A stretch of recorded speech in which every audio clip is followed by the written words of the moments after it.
moment, and if there is need to say something or what to say or how much we want to say. تصريح خطير من مدرب الولايات المتحدة ماركو متروفيتش يفاجئ به المنتخب المغربي بعد فوزه على الولايات المتحدة ويسخر من إسبانيا والبرازيل. شاهد ماذا قال. ولكن قبل أن نبدأ، لو أنت محب للمنتخب المغربي فيرجع الإعجاب بهذا الفيديو والاشتراك في القناة لكي يصلكم كل ما هو جديد بعد فوز المنتخب المغربي على الولايات المتحدة، ليضرب موعدا في المربع الذهبي في إنجاز جديد يحققه المنتخب المغربي في كأس العالم بشيلي.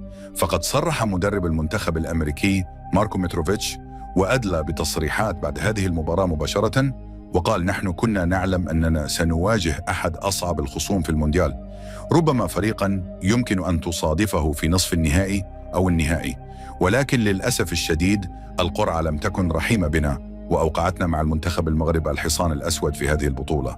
وأكد أن أشبال الأطلس قدموا مستويات تظهر تطور الكرة المغربية على الساحة العالمية.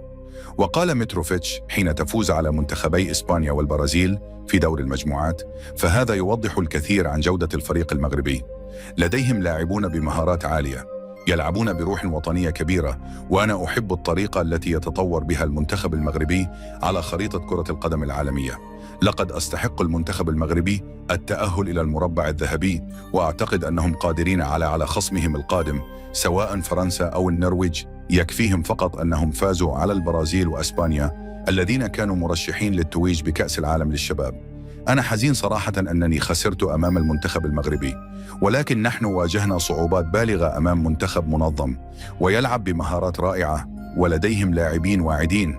أعتقد أن كشافي الأندية الأوروبية الكبرى ستعاقدون مع العديد من لاعبي المنتخب المغربي، فالذين تألقوا في هذه البطولة وعلى رأس هذه القائمة ياسين جاسم. وفي النهاية شاركونا آراءكم في قسم التعليقات، ولا تنسوا الإعجاب بهذا الفيديو والاشتراك في القناة ليصلكم جديدنا.